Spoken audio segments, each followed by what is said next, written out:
around like really extroverted, outgoing personalities, it's like I take it in by osmosis. Like, yes, I feel outgoing and cool now. Well, hopefully we don't drain your social battery too much because right? it can be hard. It can be hard for introverts. My husband was an introvert. It was hard. He was a good man, but it was hard being around me, the extrovert. It's a lot. It's all right. My Oh, my best friend, the woman I call my hetero life mate, is also an extrovert, and it's a nice balance of like I she forces me to do the social things, and then is Mhm. also like, and now if we just want to rot on our couch, we'll rot for a little bit. Exactly. all right. So we're about a minute away, a minute out of launch here. We were live on YouTube. Oh, hey, why don't I record this too? That'd be helpful. Before the intro and Yeah. everything. And why don't I put it live on the radio too while I'm at it? So, Good I got idea. my oil and I got my lip gloss. Let's do this. right, it's connecting to GCPR. We are connected to the GCPR live. So I'm going to roll the intro. And here we go.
Good evening. This is Hurricane Girls. I am Hurricane Sheila Chappelle, the internet's ex-girlfriend, here with my lovely hurricanes here.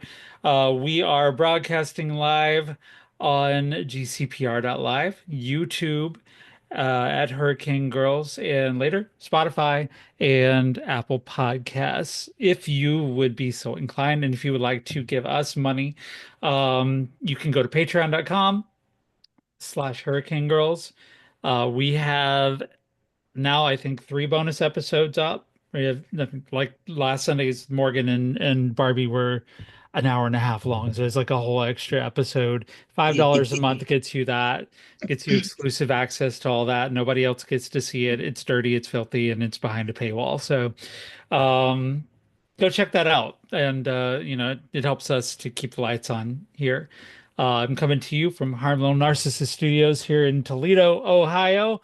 And I am joined now by my friends, my partners in crime here.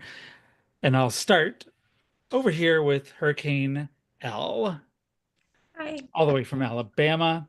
Hurricane Got Alabama. Hurricane Sim coming from the great state of Illinois. On this side, we got Hurricane Morgan. What's up, Morgan? Hey. Hey.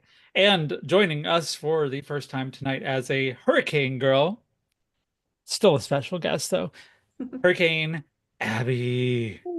Yes, Bruce Barron, author of The Year of Dating Myself. Mhm. And I finally got that right the first time. Yeah. Ooh.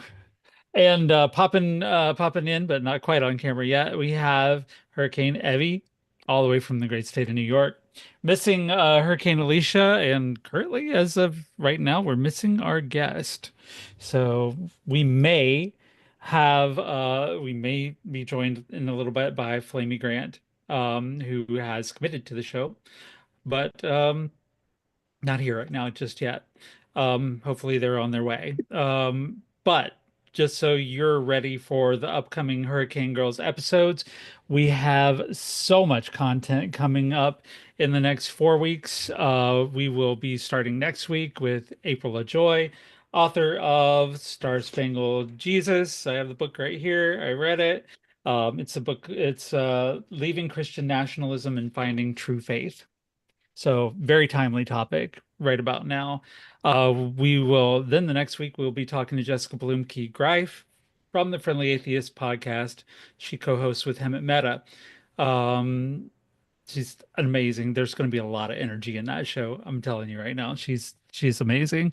The week after that, Illicit Ghost, Nashville indie pop recording artist.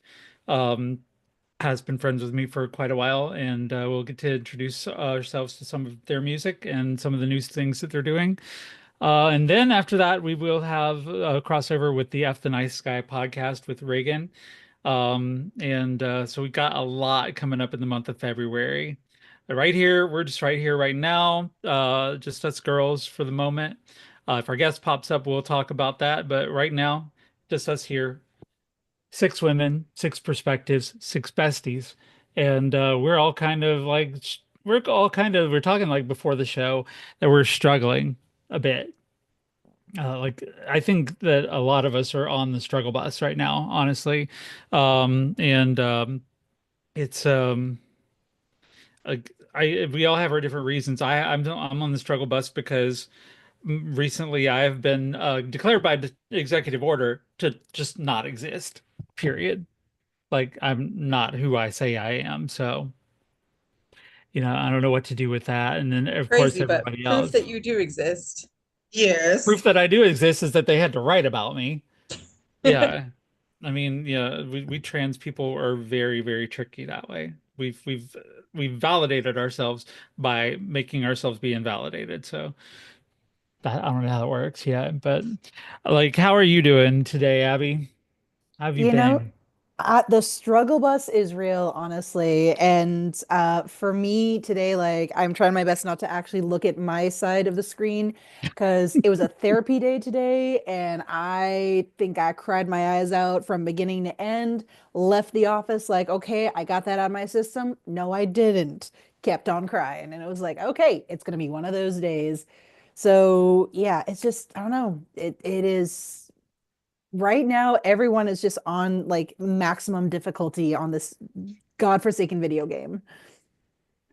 Yeah, I mean, therapy's a hard go these days. Like, even just sitting and watching, like sitting and watching therapeutic shows on, like, I can't afford a therapist, so I either talk to Sim or I go watch one on TV. And sometimes I'm sitting there watching it. It's like, oh my God, I don't know what to do with it. But Sim is our resident therapist here, and Mhm. has heard all of our bullshit here. So Sim, how are you today? I'm not too different from Abby. I'm on the struggle bus today. It's even as therapists, I mean, we have a lot of the same issues. Oftentimes, the only difference is how we find ways to cope. But even in a dumpster fire like what we're dealing with right now, I think it's a difficult time for most people that have any amount of empathy, or that are going through it. Any marginalized community, I think, right now, or people that know people in marginalized communities, I think, are being impacted right now. And so it's hard, I think, for all of us to feel helpless, and to feel like a lot of us in good faith did the thing that we thought we were supposed to do a few months back, and it wasn't enough, and we fell short. And it's kind of like in high school when you all when you're dependent on other people in the group to do their part of that group project, and you did your part, and you know darn well you did your part, and then everybody else screws it up. You're like, damn Mm, it, so I'm drained. I'm kind of feeling what Abby feels, just on the struggle bus today. it's funny you mentioned empathy because that's in short supply these days. And it's like, I saw a tweet or whatever they call it. It's their tweets. Fuck it. I'm dead naming it.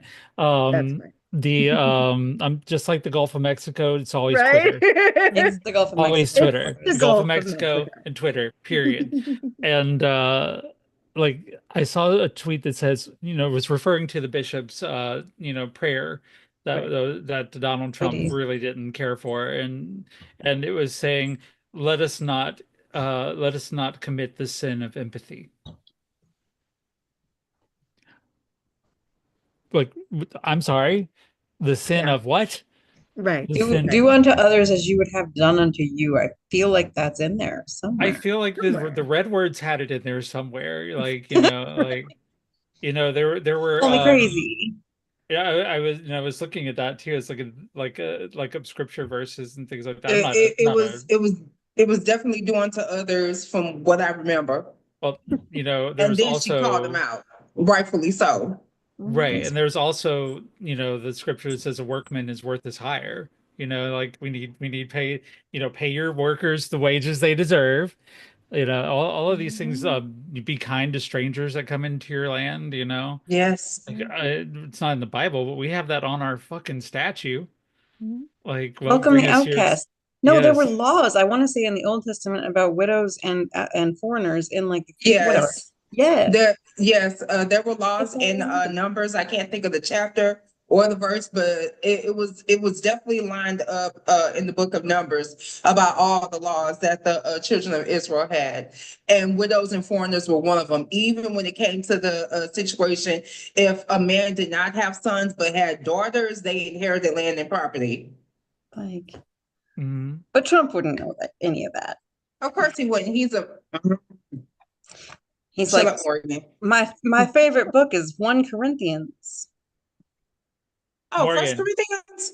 No, no, no. Well, that was what he said, I guess, a couple of years ago when asked about the Bible or something. He was like, 1 Corinthians, which incidentally, I went to Mass on Sunday, even though I have misgivings about all of that. I was like, And her. I hmm, know Evie's coming out here like, I don't know how I look, and I she's don't looking know. fucking How do I stunning. look? Oh, I got my wine. 'Cause it's been a Uh, long I wish I week. had wine. I uh, don't have I any picked the wine. wrong year to be sober, honestly. oh, I feel Evie, you on that. since you're now up on camera, how are you? How I am. It's Tuesday night, bitch. You know Like what? if you want the for real response, that is your answer. You know, I love that he said 1 Deuteronomy. That makes me so happy. Or whatever it was, 1 Corinthians. 1 Corinthians. 1 Corinthians. Okay, so speaking of Deuteronomy, it says in Genesis, Deuteronomy, Numbers, Exodus, and in the New Testament. Because remember, I went to seminary. That's a fun fact about me. It says that you're actually supposed to be kind to the strangers in your country. Like it actually says those words. It actually says Those fucking strangers words. to your Yeah. land. I'm getting a little low volume on here. Yeah, I can't hear you. Yeah, It might. Oh, we're your doing microphone mapping is a again. little low. I might have to put my headphones on. Hold on. You guys keep talking. Okay. Okay. Speak softly, carry a big stick, although I think that was Teddy Roosevelt or some other colonizing bullshit person, but nonetheless. What I'll a go fine ass. I'll go What one about over now? here. Morgan, how are Yes. you tonight? Better? Yes. Yes, better. Is that my corporate world? I turn everything down. Oh, we turned down for what here? I turn Like, everything no. down because corporate, and y'all know I'm loud. I'm loud as fuck. So that was like I literally had it on a third of the regular volume that everybody else hears. So Because all I was hearing was like, that was my prim and proper corporate voice. I'm really good at it. well, Morgan, how That are was you doing that was my today? code switch. How are you, Morgan? Code switch. Fuck code switching. Sorry. Go on. Morgan knows. What, I can't hear Morgan. What did you say? To do what Amy's about to do. It was a very rough day. I had a medical episode. The announcement fast forward, but I found out that a federal judge shut it down. But still, for people who actually know me, and I'm definitely going to do everything I can not to cry. But when it comes to my education, I take that very seriously. And my dreams of, graduating and becoming an accountant, and Sheila and a couple others know exactly what I'm personally going through, especially with what I got to deal with on the 4th of February if some things do not happen for me quickly. So, one, the civil rights thing. I have a civil rights activist in my family. They are now passed away. The Same. FAFSA thing, the FAFSA thing. the FAFSA thing really got to me. I cannot tell you the physical reaction. I have been in bed all day. This is actually the first time I actually been out of bed. I really couldn't hardly do anything, and I haven't felt like that in a long time. I don't want to have to feel like that again. So, Yeah. I, I know I have been told certain people not to do certain things. I made it known on social media. I'm telling my non-Christian friends. I'm stop telling my non-Christian friends to stop doing what they were doing. If you know, you know. At this point, empty the clip. Go right ahead. Empty the clip. Damn, girl. Empty the clip. He was warned by the woman of God. Do y'all thing. Empty the clip. Right. Fuck you Empty got the to hold clip. back for. I mean, my God. It's not gonna change anything right now. We're already fucked. So you might as well just let them load. Empty the clip. But You're not talking actually about do those things since this is a public forum. We're not advocating No, for not that. that Not in that. I'm any talking about official spiritual stuff. capacity. we're Yes, not advocating that clear. at all. we're not advocating for that. We are not inciting violence because we don't do that. That's the No. other side. No, no, LOL. no. And then they No, get not pardoned that. for it. LOL. What we are LOL. saying is empty it. Like, let us say what we need to say. Let us feel what we need to Yes, feel. speak the Because truth. the reality is, I will say this, and I'm gonna you almost made me cry there, Morgan, and that's not okay because y'all know how I hate crying on camera, and this shit always happens. Same. Because the reality is that, and I said this to Sheila, like I literally said this to Sheila like 2 hours ago when we were on the phone. I said, my immediate friends don't really understand because they are not going to have to be in any way, shape, or form targeted by any of these executive orders. I, on the other hand, as a fucking immigrant, as a BIPOC, as a minority, as a woman, as a person that identifies other than, what society would identify me as, 100%. This is something that nobody else can really fully understand. It is affecting us because our communities are actually directly being affected. You mentioned the FAFSA, you mentioned the federal aid. I have 3 kids in college right now. 3 of them. 3. Oh gosh. Three children all in college. And I can barely afford my medical bills, let alone college. So it is we all have to just, like, I've been doing that a lot this past week, just taking a deep breath, letting it out, because the reality is we are in very dangerous and terrifying times. And anybody that understands history, that has lived through history like I have, being not from this country and literally living through fascism and communism in Guatemala, I can tell you right now, this is terrifying. And everything that we are headed towards is 100% indicatory of chaos, fascism, and an alt-right, theocracy. So I am really struggling with that. This is something I said to Sheila. Morgan, I feel you on 100 levels. Yeah, what We are being No, seriously, like it wasn't too long ago when I wasn't allowed to read or write. It wasn't long ago where we were in chains. I mean, literally, my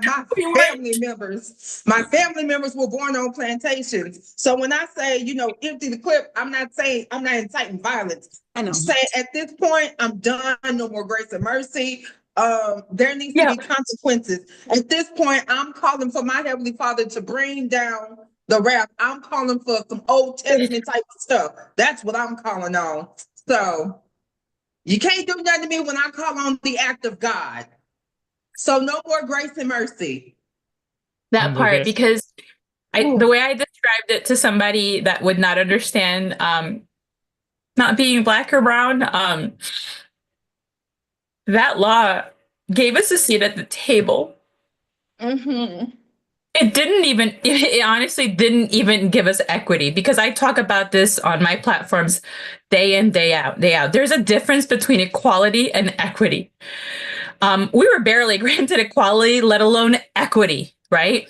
Because the difference between equality and equity is, okay, I'm going to give you a seat at the table, or I'm going to allow you time to talk, or here's a fence that you can't look over. Equality would be everybody having a step. Equity would be if you're shorter than the other person, let's make that happen so you have the same viewpoint as the other person, right?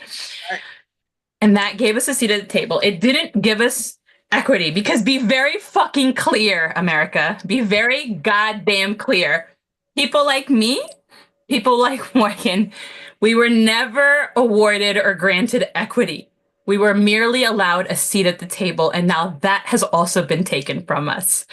And that is not okay. Because this country historically has shown time and time again that if left to its own devices, it will not offer equality to people of color. We know that. It's something that we were founded on. Yes. I scream about this nonstop on my Facebook, and I'm going to try and not scream as much here about it. But like throughout the 20th century, you want to talk about United Fruit, you want to talk about the coup in Guatemala, you want to talk about Operation Condor, how like the United States basically helped Panamanian separatists separate from Colombia, also that they could fine print fucking canal into like, oh, well, we own it now. They propped up Somoza. They propped up Batista. Fuck all of it. Yeah. The border problems are their own goddamn making, and that pisses me off. Right. I I also had to want go to on my add, soapbox. I mean, and we could get super deep. We could get super deep. But I fear that at times when we do that, they stop listening. Yeah, I think no. I think They're done it it. automatically shuts off, right? The reality is as follows. This country was not set up to benefit very specific people. It wasn't. no, it It was not. was literally set up on our backs, literally, physically speaking, on our backs. And as a Central American, I am flabbergasted. To question Native American birthright for once What? is wild. What? That's Wild, because insane. here's the Absolutely thing. wild. That's fucking wild. That is Here's beyond the wild. fun fact. We were here first. Yes. First. We were here Yes. first. Right. My I'm people were here sorry. first. And then the Yes. rest of my people were brought here against our will. I mean, Because let's Yeah. be for fucking real. And to challenge that it shows you exactly what this is all about. This was never let's be very clear. This was never about dangerous individuals, about criminals. This was never about resources. This was never about the economy.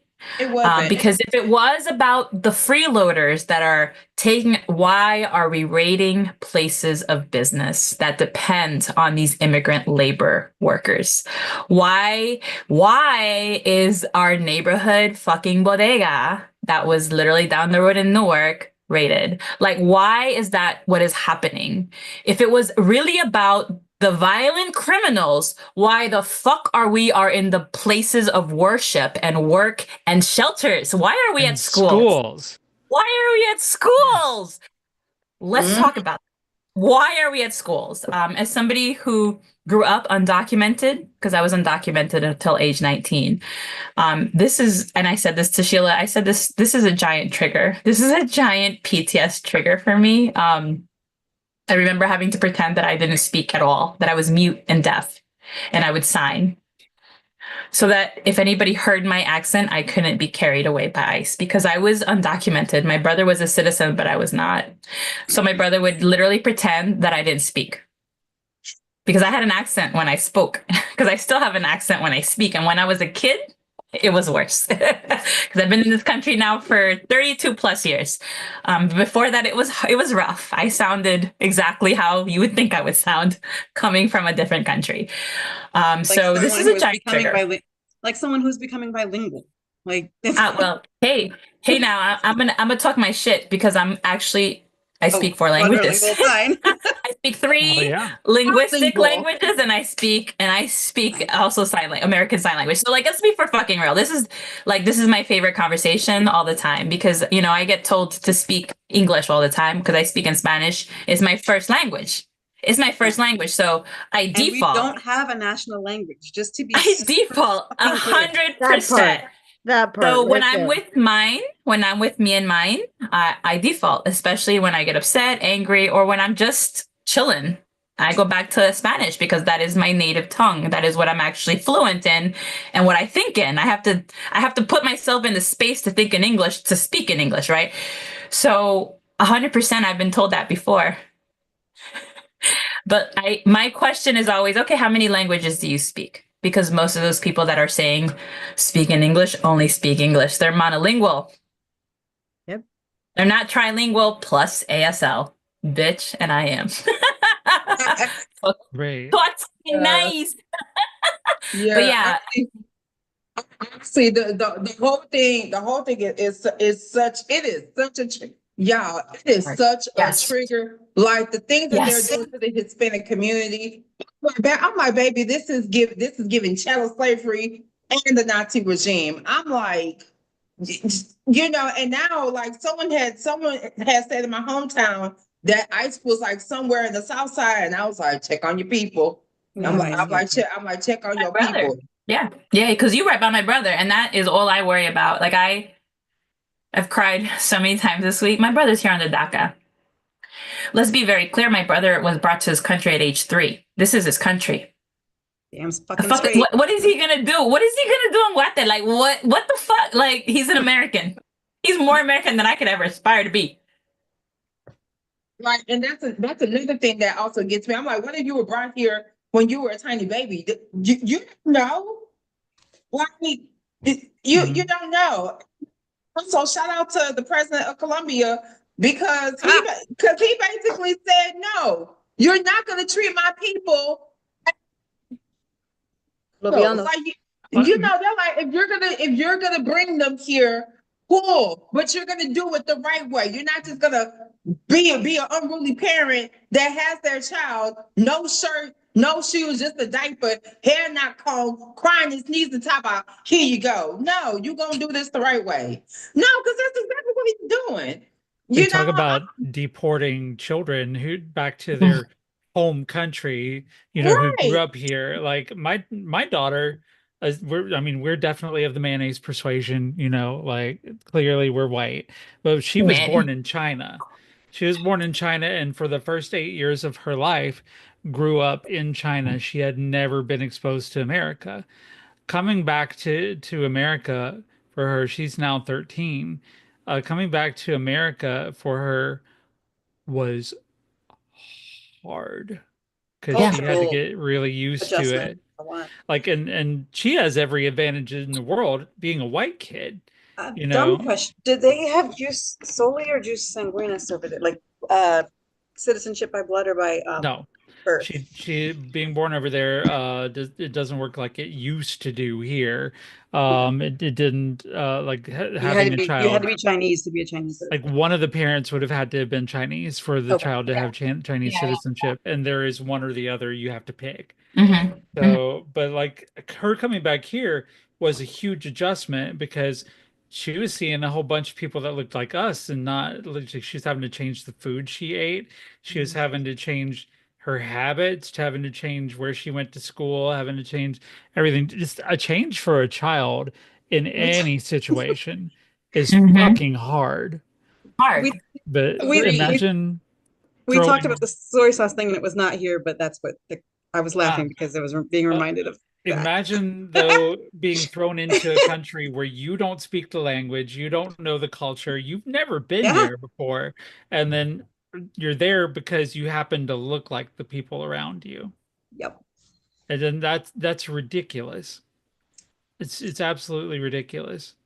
Well, and that And that leads to one of the other things is that they're picking up a fair amount of people that are from here, that are from That are Puerto not, that are Rico, just that are from Puerto Rico.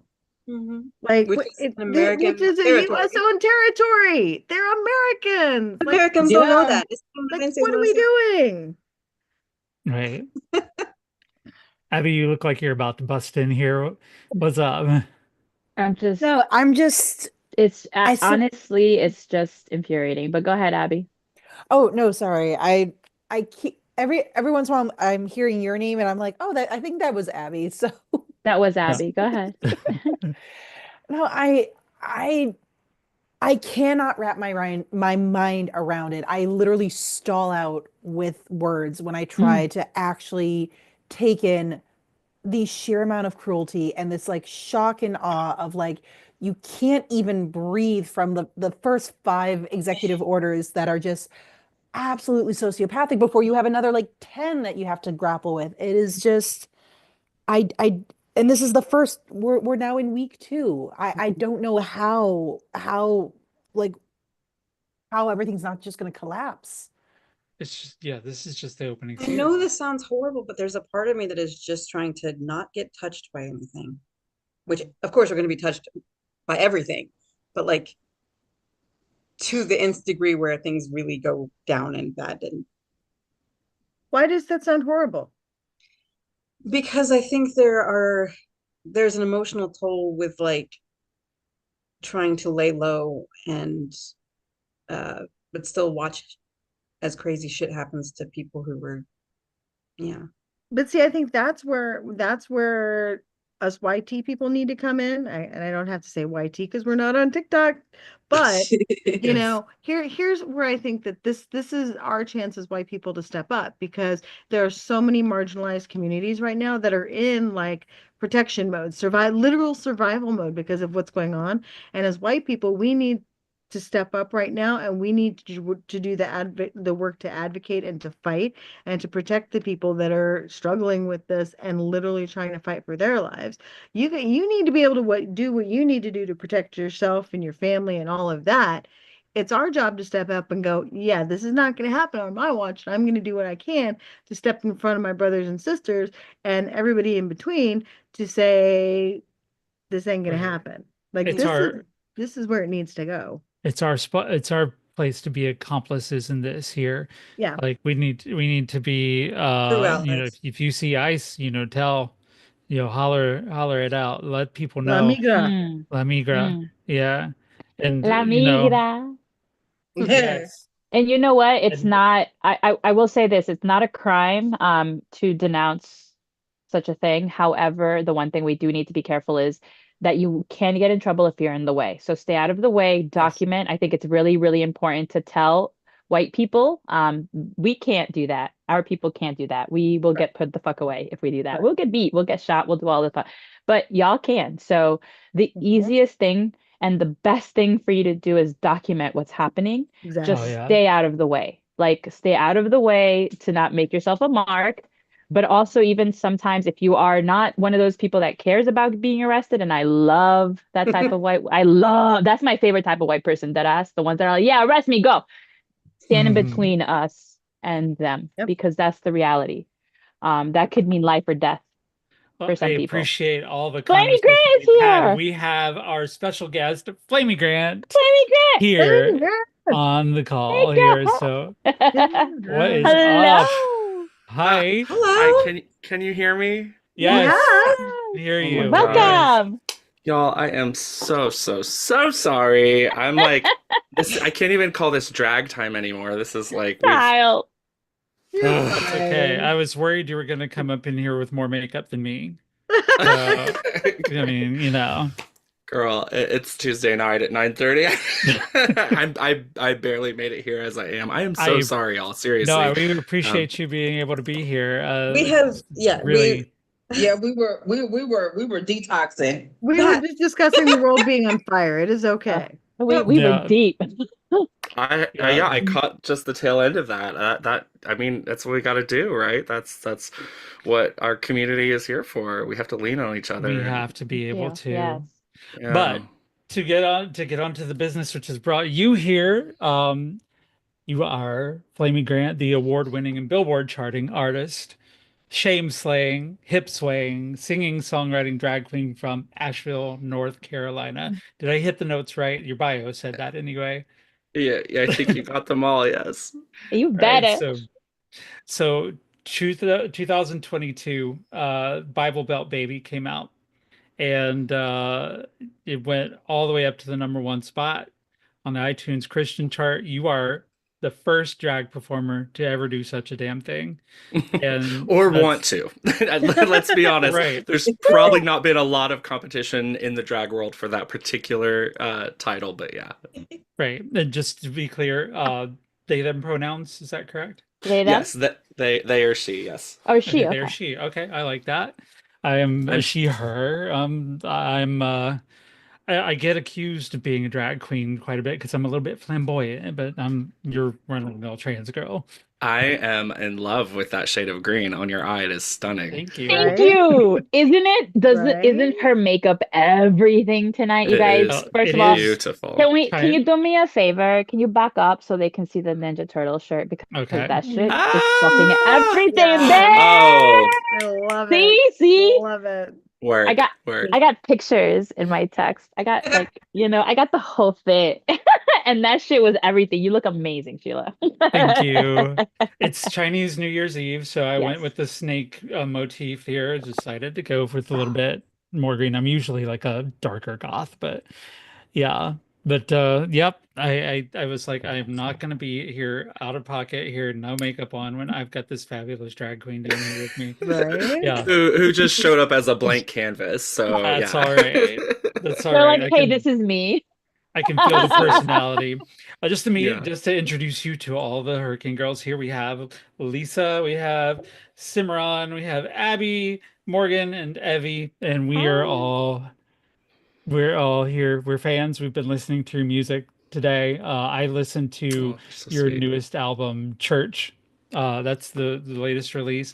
Start to finish last night. I just turned it on and I was like, holy shit. Oh. And Well, thank I you. loved it. It's such a soulful and the lyrics, like Mm-hmm. obviously there's a reason why Greg Locke is getting up and preaching against you, I think. But yeah. I was wondering, since we are live on YouTube and live on GCPR Live right now, would you be opposed to us taking a sample of your music, like maybe playing a song or so? Not at all. Yeah, by all Awesome. means. Well, the first one I have up is of course the first track from your album. I think it's "Do It for the Song." Um, can you tell us a little bit about it to kind of intro it? Sure. Yeah. So, the first track on an album, you always put a lot of thought into what is the first thing that people are going to hear, and this one really just speaks to, for me, the reason I do, well, it's called "Do It for the Song," right? It's the reason why I do this weird job that I've carved out for myself, which is, singer, songwriter, drag queen, doing it at the intersection of, like, spirituality and gender identity and all of this stuff. And really it comes down to the fact that my lifelong salvation has been the craft of songwriting. I mean, I wrote my first song when I was 9 years old, and so music and particularly songwriting has been. I mean, that was my way of journaling when I was growing up in middle school and high school. It was to just, like, put it into music. And so the song has always saved me. The craft of songwriting has always been my way to figure out my shit and what is my next step and who am I, and all of, just that's how I answer life's questions. And so I really wanted to kick it off with this track that just really is an homage to the power of what music can do. I've been doing drag only 5 years, but music has been with me, since the get-go. So Well, I've got the video here. I'll load it up here real quick, and we'll just take a listen to "Do It for the Song" by Flamy Grant.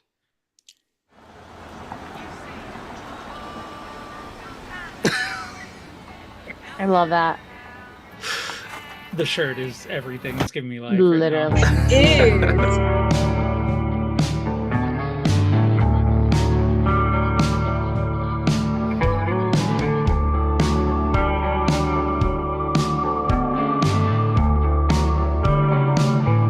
I don't do it for the rush.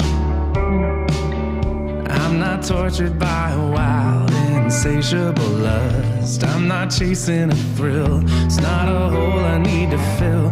I don't do it for the rush. I ain't in it for the praise. I'm not exchanging my art for accolades. Be a critical the kind, the feedback's never on my mind. I ain't in it for the praise. I do it for the soul. The way a melody can make an orphan soul belong. A broken heart that disturbed, the simple act of being heard. I do it for the soul. I don't do it for the cash.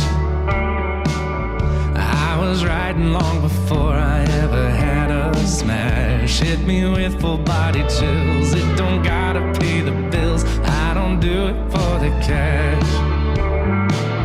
It ain't about getting famous. After I'm gone, it won't matter if they knew what my name was. I know what is real, how the music makes me feel. It ain't about getting famous. Yes, that part. I do it for the soul. The only way I know the right, what is all gone wrong. Better than a battle cry. Lose your weapon and live by the healing power of the soul. Yeah, yeah, yeah,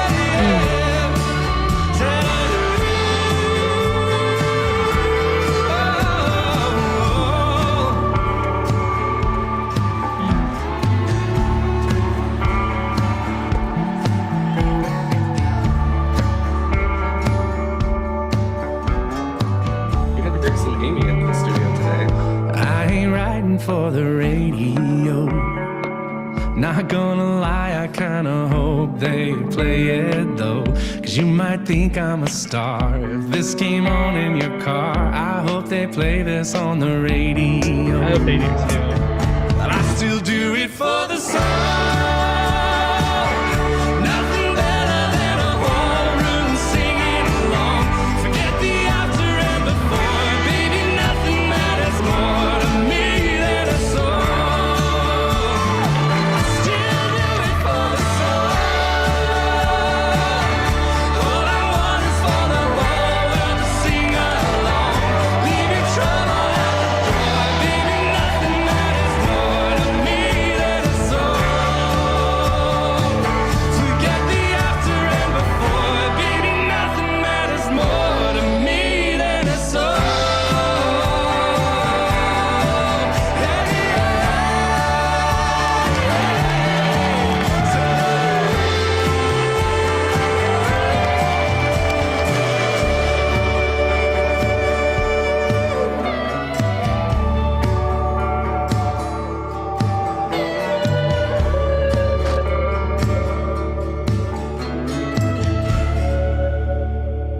I'm gonna say that's a ballad right there. That is one hell of a ballad, honestly. Oh, thank you.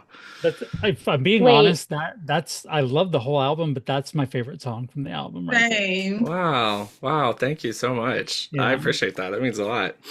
I feel like super compelled as the former CCM little girly in here. Can I just say that your fucking name sent me into oblivion? Like I was like, yes!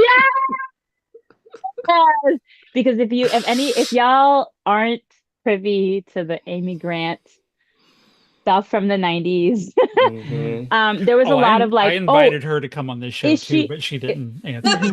LOL, she would Sorry. never. LOL. There was a lot of the like, oh, is she Christian music? Is she not Christian? Like there was like a lot of the back and forth. So I love the pithy fucking shit. The fact that your name is Flamy fucking Grant. Can we all just clap for a minute? Thank Because you. yes, bitch. What about how did That you shit sent me. I mean, it's obviously amazing, but how did you decide on that? Like, that, obviously, I think that's a performing name, right? So, Yeah. Yeah, Yeah. it did. It started as my performing name, but honestly, I just go by Flamy now all the time. Yes, And you do. yeah, because it's so much better than the government name, you know? Like, so I mean, it really was just my husband and I laying in bed one night, 2019. binge watching Drag Race, and I like just turned to him and I was like, I don't have a drag name, do you? And he was like, of course I do. It's Amanda Do It. And I was like, I need one. I want a drag name. But my favorites have always been, the punny little like spins on somebody's names. Tina Burner and Shaka Convict and Delta Work and those kinds of names. So but my diva growing up was literally Amy. I was only allowed to listen to Christian music, and so I didn't know what else existed in the world. My peers were growing up on Britney and Christina, but I was like, Amy Grant, like she is my diva. And so it rolled off the tongue, and it made my husband laugh. And so I literally went and saved the handle that night on social media, and I was like, I don't know I didn't even know what this is. Like, I was not planning to do drag at that point. I had no expectation that there was even a potential career there for me, but that's where it started. It's That's genius, awesome. and I it love makes it. me so happy on every level. I really love when somebody like really appreciates it, because I do. it tells me so much about that person, right? It Fun. tells me like all of the Baby. stuff that Baby, Well, here's my baby. dumbass. Baby. When I found out you were going to be on the show, I'm like, okay, let me go flesh out some music and get the vibe for it. Well, first of all, it didn't matter which song I listened to. I loved all of it instantaneously, which rarely happens for me. But like, I'm sitting there and I'm listening to this one bop, and I'm like, oh, it takes a little time. I'm like, okay. I'm like, wait a minute. No, this is where I go. Wait. I go, oh, this is like a cover. What is this from? I know this. And I'm like, this is like a 90s thing. And I had Was it a sample? my 52-year-old ass went to have to Google it. And I went, of course. I'm like, oh yeah, Flamy Grant. And I Amy was an Grant. idiot. I was so dumb. I was like, No, you're not though. I mean, it takes lots of people a minute or the explanation to get it's just on the wrong side of obscure. Like it's just No, it enough is. to where like some folks are like, what are you doing? My No. favorite is when like a Gen Z or Gen Alpha or whatever is at the show, and like I literally had one girl ask me about the name. And she was like, "So what is your name? Flamy?" And I was like, "No, Flamy Grant. Like Amy Grant." And she just looked at me dead like, eyed and was right, like, "I right. don't get the reference." right. And I was just Yeah. like, "Oh, I And then you am." feel really old, really That is quickly. my No, age. it's like But look, Gen I just X, millennial realized. core. Like Yeah, easy. I just realized, Oh, y'all, yes. Oh I'm yes, wearing Yes. I my love Amy it. Grant merch as we speak. So Babe. just that's in case perfect. anyone ever doubted that I was a Babe. true That's fan. perfect. Oh my God. Okay, so like I'm aging myself and also telling them. Did you ever see her in concert? Yes. Because Well, I not did. actually. Me too. Yeah, I not did. growing up though. I I didn't. Not did, growing up. yeah. You did when you were younger? She came to a mega church that I went to. Yeah. Yeah. I grew up in Houston, and Oh yeah, of course. I didn't see uh, her, but I saw but Vince yeah. Gill, her husband Vince, Yes. because Yes. I went to a small Christian college. Vince was always a Belmont person, and then he hmm would come and watch the basketball games and get thrown out Yeah. because he would Yeah. be too He rowdy. was too rowdy. Yeah. Really? Yeah. He had a mouth on him. He has a mouth on him, that Yes. man. Yeah. Twice he came to my school, and twice he got kicked Yeah. out of our gym. Yeah. That's Yeah. amazing. Yeah.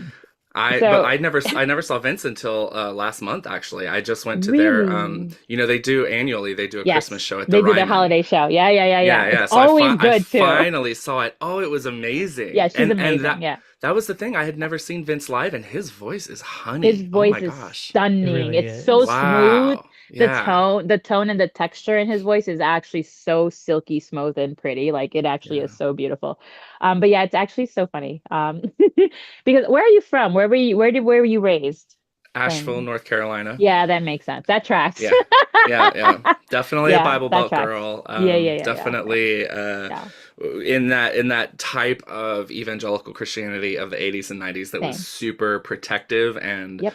just like keep your kids in a bubble, and so I just we were isolated. I had no idea what was really going on in the world, and I just had my little Christian. We had Christian school and our church and our home, and that was it. That was my experience of the world. And so The footprints And poem yet, baby, we were born this way. Yes, we were. Because this is the thing, like growing up that way and being stuck in this cult that I was raised in, because I was brainwashed my whole life, right? Yeah.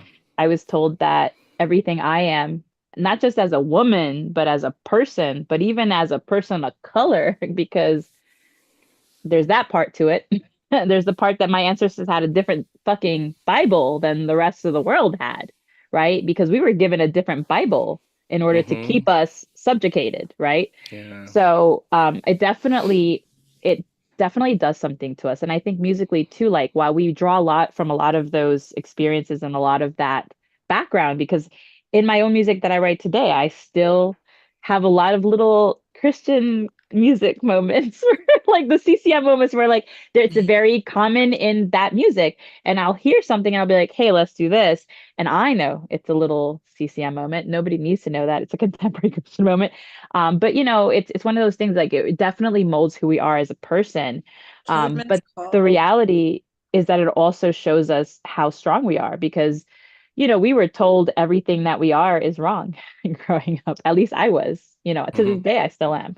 So it's Yep. one of those things where like, we can it's a funny joke and it's fucking amazing. Like I love your name and it'll forever be one of my favorite names. I will never forget. I will never forget this interaction because it means so much as a former evangelical Christian. It just means so much because I see the beauty in it. I see the struggle in it and I also see like what it took for you to stand in that light and say, "Hey, I'm Flamy Grant. This is who I am. See me as I am." Regardless of what you were taught to believe. I think that is absolutely stunning. So I am so honored to meet you and know you and to get to chat with you because, baby, I feel you on a whole level, Yeah. on a Evie soul has Yeah. level. Evie has a That's different so level. sweet.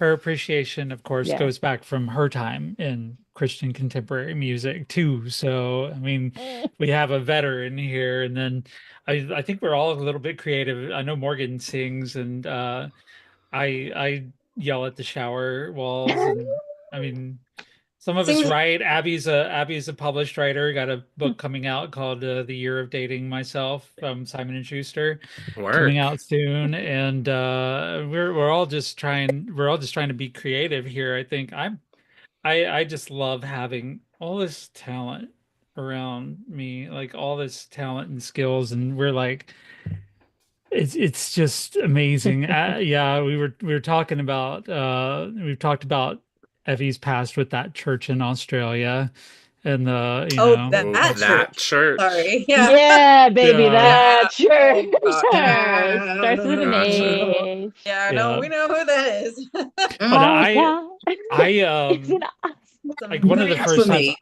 like I knew about Flamey Hold on. Rich from Mullins reading was about not it in the news. associated with that church. What you were singing a Rich Rich Mullins. Mullins song. Yeah, but He wasn't. Darlene got a hold of that Oh. song She did. and that Ah, She went to did. a whole other level because Darlene was like, that's my jam. So yeah. I remember one of the first I had like a, interactions. a fucked up flashback to Darlene that like in that moment when I sang that, that was Oh. like my brain flashing back to that moment in life when I was like, oh right. So that's what that was. I apologize. Continue. No, I just remember one of my first interactions with you, Flamey, was on TikTok, duetting one that you did. So I think it's pinned in your TikTok. It's the one with Greg Locke on it, talking Oh, about really? the Yeah. demons there. I duetted that, and I was dressed head to toe in red and did my own little demon thing there. But just hearing that and hearing like Yeah. how he was getting up there and ranting and raving about Flamey Grant and about the tarot cards and the crystal ball and everything. And it's like when I think about the trajectory of your career right now, but from what I've seen, I mean, you're obviously music, you've been in that for a while, but drag's a weird place right now in the Christian right, How? perspective. Yeah, it's like honestly, like I just think, how did you get there? Like how did I'm just gonna ask it like that. How did you get to drag? Yeah, to drag. I feel like I have stumbled into almost every aspect of this job. I've only been doing it full time for a year and a half now. And pandemic was really what started it for me. I mean, I had been interested for a long time, and although I still came to drag later than most people do, like like with everything in my life, I was so sheltered and so unaware of the world. I had to do a whole second like education, re-education, life education on everything in my 20s. And so in my 30s, started going to drag shows in San Diego where I lived, and just kind of fell in love with that local scene. And then, of course, did the back catalog and binge watched all of Drag Race. And so, I was just interested. I was interested enough to where I had like bought some makeup and I was playing around just a little bit like at home in 2019. And I went out to like a couple friends always through these themed house parties, and so I would go to their house party in drag in the theme. And then pandemic hit, and we all had so much extra time on our hands, and instead of getting a sourdough starter, I just bought more makeup. And I just I literally went to the school of YouTube makeup tutorials during that time, and Same. so really started doing drag online. With friends who we had housemates who were musicians as well, and so we just did our live stream every week, every Thursday night. We called it Heathen Happy Hour, and we just sang songs, and I showed up in drag, and we had a good time, and then it was just this snowball rolling down the hill, picking up speed, and before I knew it, I was recording a record in drag, and then starting to tour a little bit, and then I had a crazy moment in the summer of 23 when an interaction with someone, a gentleman, which is a generous term,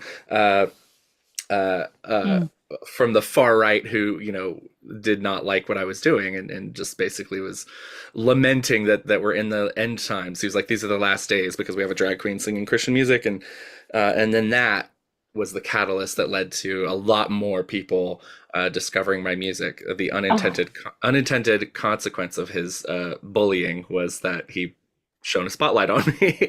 So right, that's how I heard of it. Yeah. That's how I I heard of it. love that. Yeah, it was Oh, pretty the magical. It was delicious a lovely irony. moment. And I love Right? the fact Morgan, that right? so many evangelical pastors, like there's things that I would never have heard of. Like I remember thinking, especially back to the 90s, a white kid in a suburban South Carolina would have never heard Two Live Crew. Yeah. Oh, Like yeah. I would never have heard As Nasty as You Want to Be. But as soon as Tipper Gore got up there and started yapping about it, Not Tipper. like no, like I literally had to have that album. And so suddenly me, a pure preacher's kid, headed for the ministry, was listening to Pop That Pussy on my boombox while my See. parents weren't home. I'm like, Yes, you yes. better. Yeah. I just had this flashback to like my sophomore junior year. My mother, by the way, I didn't tell you this, Flamey, and I don't think a lot of people here know. I think only Sheila probably knows this. I'm a preacher's kid, not just a preacher's kid, There's a lot of who's us in here. yeah, who's also the granddaughter of a preacher, whose mother remarried another preacher,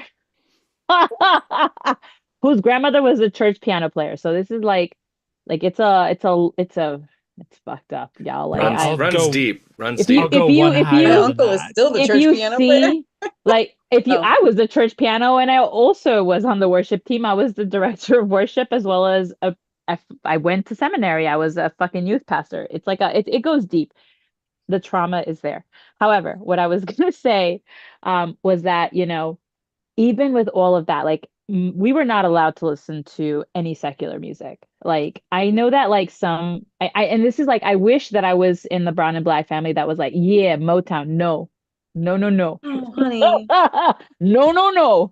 Because That's out. I didn't grow up with that side of my family. I grew up with my mother's side of the family. And it was like right wing, religious, very white.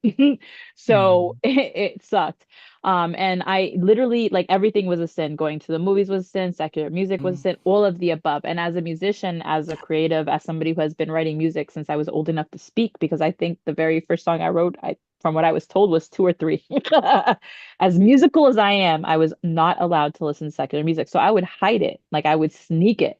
because I craved every single genre of music. Because as much as I love Gershwin, much as I love chamber music, as much as I fucking love Chopin and I can play it, I also fucking could get down to some Two Live Crew, bitch. I'm from that era. I would shake some Mhm. ass, bitch. To anything and everything. I love salsa, I love merengue, I love bachata, vallenata, cumbia, everything, you know?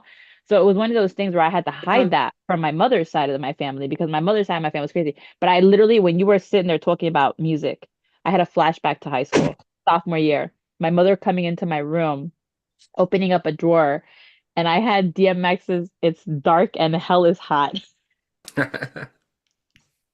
You want to know what And I that got and busted that for? bitch broke it. I got Ooh. busted for She broke it up and she was like, "Esto es el diablo. This is the devil." Oh, child. I got My busted for Prince for Bat Dance. oh I Yeah. love man. it. I My love daddy is a it. No, big but I Prince wish fan. to God she had found something like that. No, she found DMX's "It's Dark and Hell is Hot." I was like, I can't even justify this. My mama took my CDs where I was listening Beat to my like UGK and them chopped and screwed all of that. Like I'm a whole screw head, and yes, I'm a PK as well. My mama broke it that's in half in front of me. I was livid, and then at the same breath, I remember one time she was like, "Some money," and she was like, she was like, "Morgan, can you?" And I said, "Nope," and I said, "Nope. You broke my chopped and screw CD. Nobody is eating." Except for me and my Ah, sister, nobody is eating. Yo, that that's chopped and screw of you was so Houston of you. I'm just gonna say. you gotta take the stand. As an Yes. Chilling with Yeah. H-Town my bitch, as a boy, fellow H, that chilling with chopped my and boy. screw If was you already know, that's All if you right. if you Houston. reach, hit me on the download. Don't call I back. love y'all, but I gotta snatch the Sorry, our controls back of the show ADHD for just got a second here. We are Just watching wanna, the Hurricane Girls or listening to Hurricane. I do wanna go to the YouTube chat just for a couple of seconds here.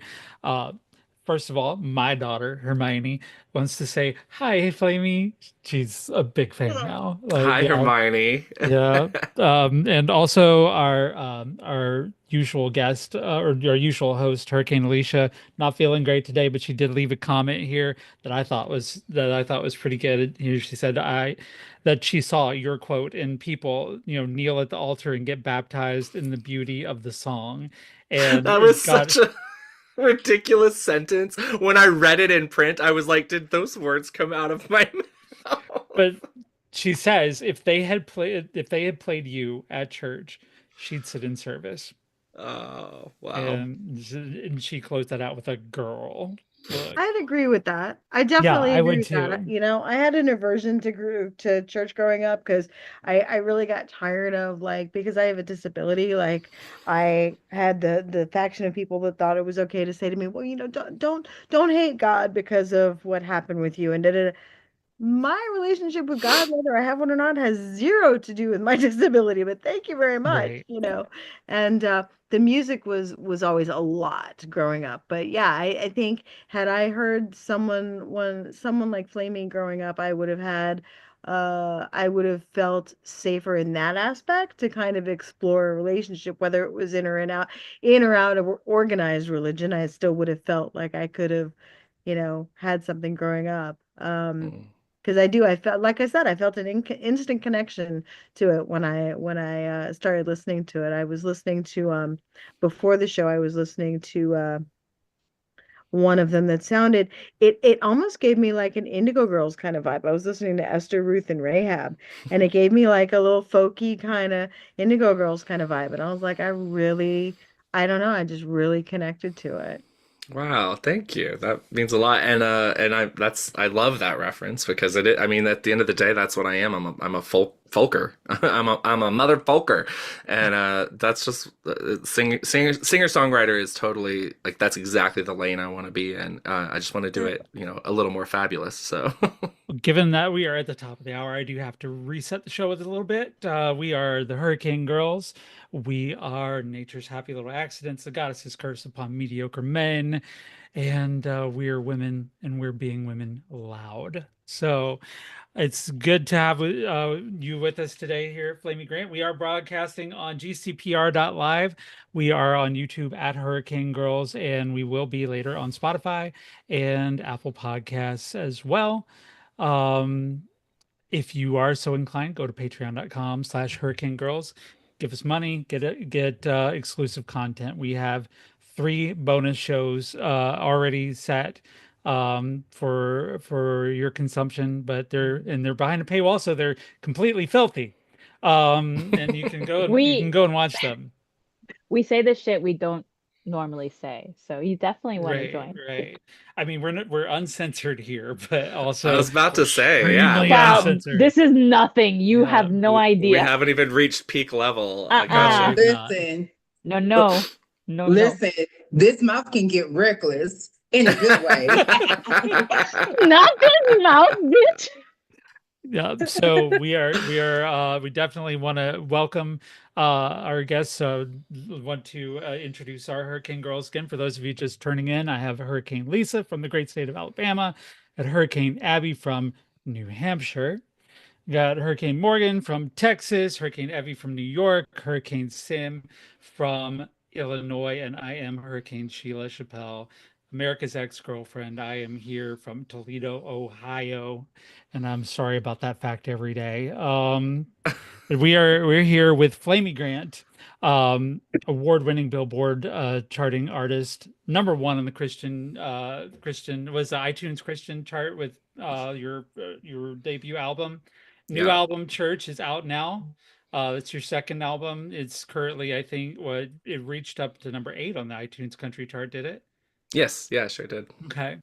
Well, I mean, you've certainly made the rounds in the media, and especially amongst all the pastors and everything. And I think a lot of people were looking to dim your sparkle, and you wrote a song about that. And I'd like to play that now for us if we could, but I'd like you to intro it if you could. Yeah, yes, by all means. Yeah, this was my Pride Anthem song last year. We released it as a single, and I wrote it to answer the question I get asked almost more than anything else, which is, how do you handle the haters? Because yes, there are quite a few of them. And so it's just that it's sparkle, but it's like, spelled like grinder, where you take the vowels out. So it's like sparkle. Yes. And it's an acronym, and it means stay proud, radiate, keep laughing. And that's it. That's my attitude. That's kind of the posture I bring to my drag and interacting with haters and all of that. For me, I feel lucky. I'm blessed with a disposition that, like, if I don't know you, your criticism doesn't mean anything. It goes both ways. Like, you could praise me, to the end of the day, and really that's not going to affect me either. It's like, now I'll be crippled if like a close friend came to me and said like, oh, you're shit, and your music is shit, and your drag is shit. Like that would do me in. But to get that from the internet or from strangers, it just doesn't. Water off a duck's back, as Jinx Monsoon says, and so I was just trying to imbue a little bit of that energy into this song. All right, thanks for that intro. I'm gonna go ahead and play it here as soon as I can pull it up. This is Sparkle by Flamy Grant.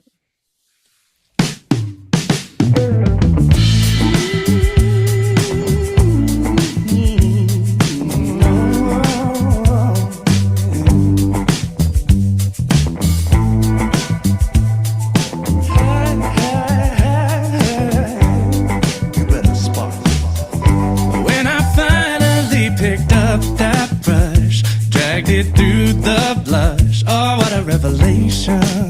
It felt like a salvation when I painted what was inside out. Puckered her lips and pouted. What a situation. I think I found my new vocation. But honey, you said wait. Based on my inherited values that I have not investigated, this makes me uncomfortable. It's such a scandal, and it's hard for me to handle. And I said great, I don't know why you think you're entitled to a certain presentation from others, but I am happy feel it, 'cause this is hot your body. I know they want you to hide it. They knock it 'cause they ain't tried it. You got passion, feeling good's never going out of fashion. If those haters got you stressing, let a queen give you a lesson. Since you're asking, stay proud, radiate, keep laughing. Keep laughing, baby. Oh.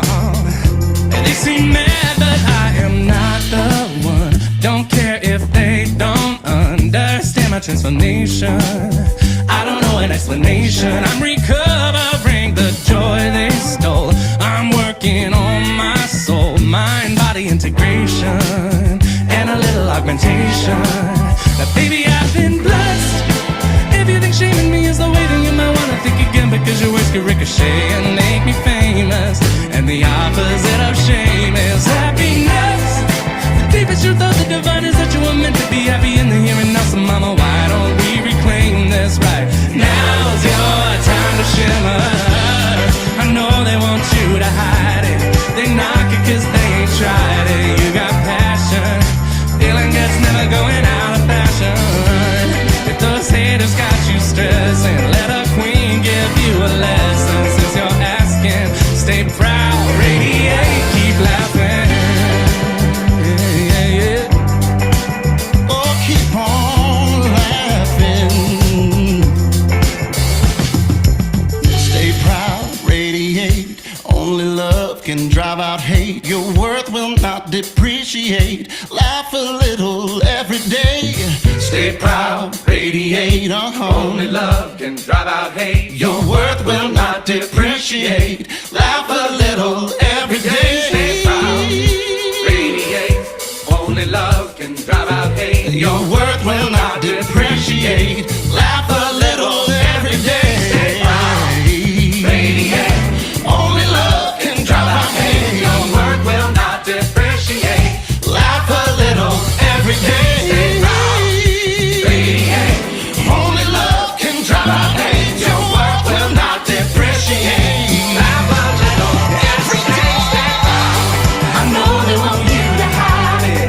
They knock it 'cause they ain't tried it. You got passion and feeling good's never going out of fashion. Those haters got you stressing. Let a queen give you a lesson. If you're asking, stay proud, radiate, keep laughing. I know they want you to hide it. They knock it 'cause they ain't tried it. You got passion, feeling good's never going out of fashion.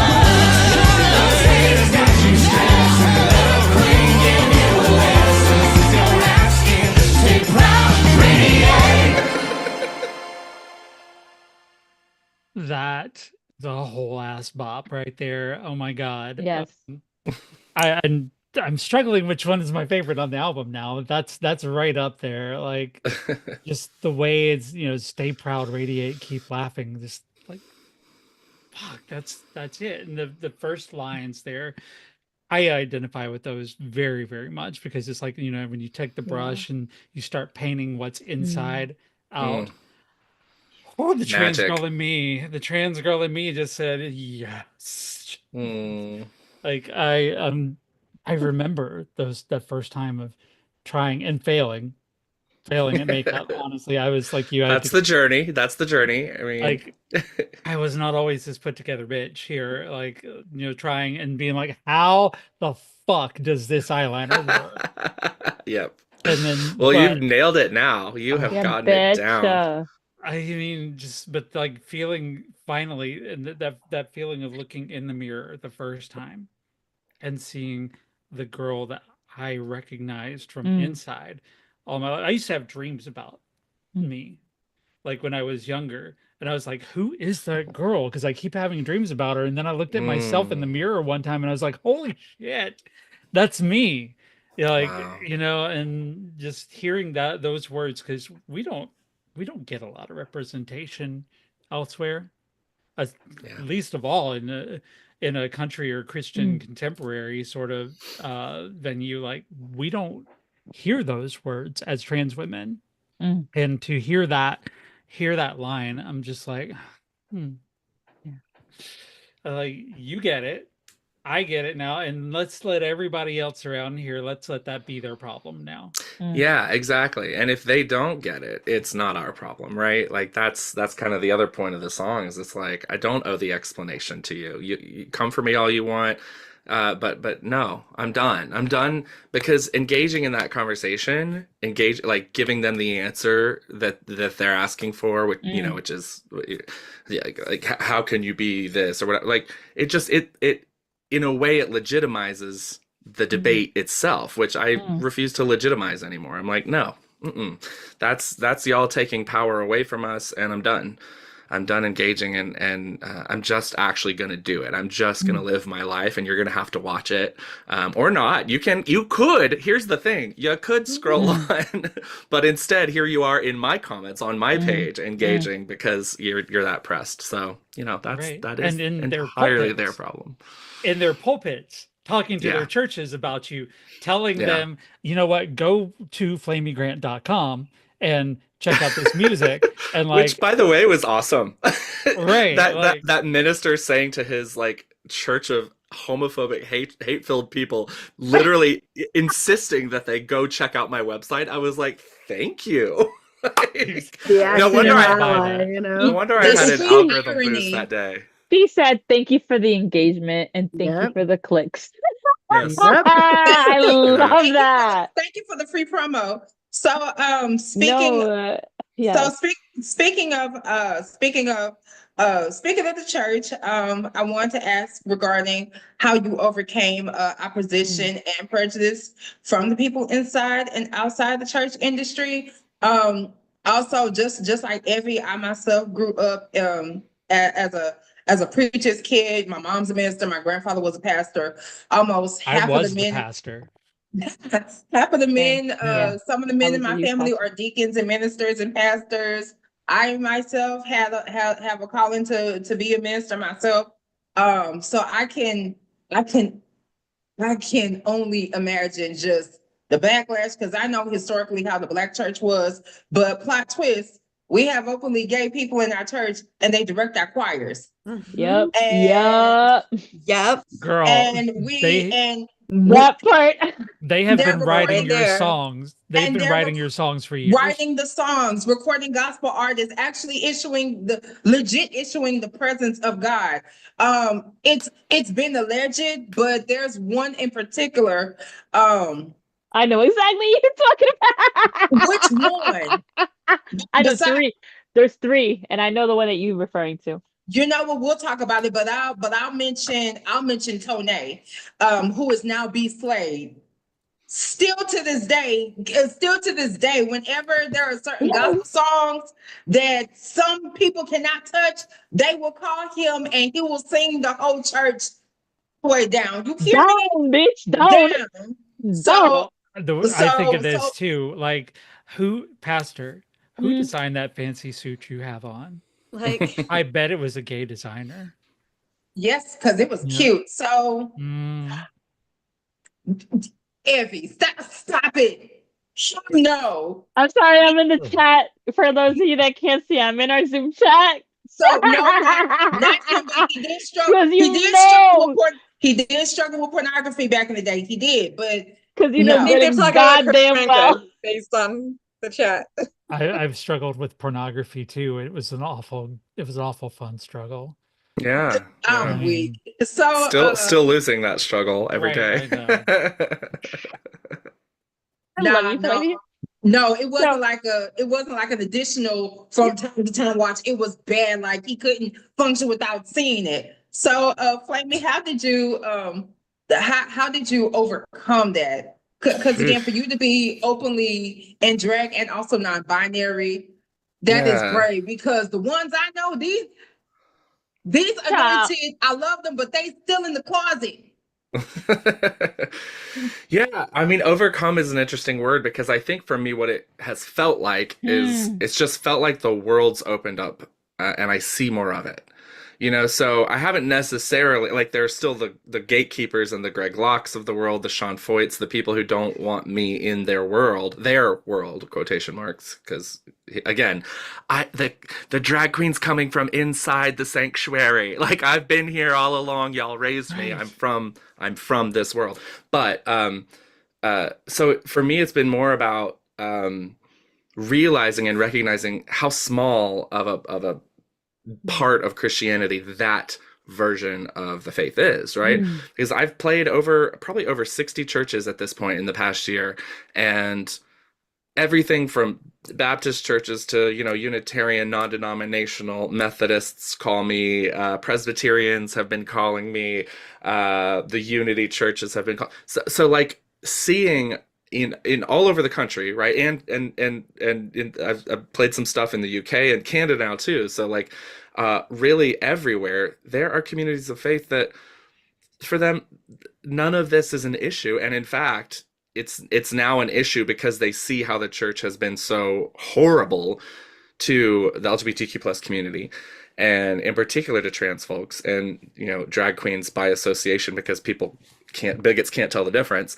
Right. Bigots can't be bothered to learn the difference, and so realizing that it's just that I was in that little part of Christianity that was so full of hate, and I say little. I recognize and realize that is why we have the president we have, is because it's actually not that little. Like, we have an evangelical movement that is very powerful, but that's the thing about it. It is entirely it entirely exists anymore as a political tool, right? It's only concerned with power. It's not concerned with the faith at all. Evangelicalism is not Christianity. Those people aren't Christians. And that's a thing that I get told all the time. Like, you can't be a drag queen and a Christian. Oh no, baby.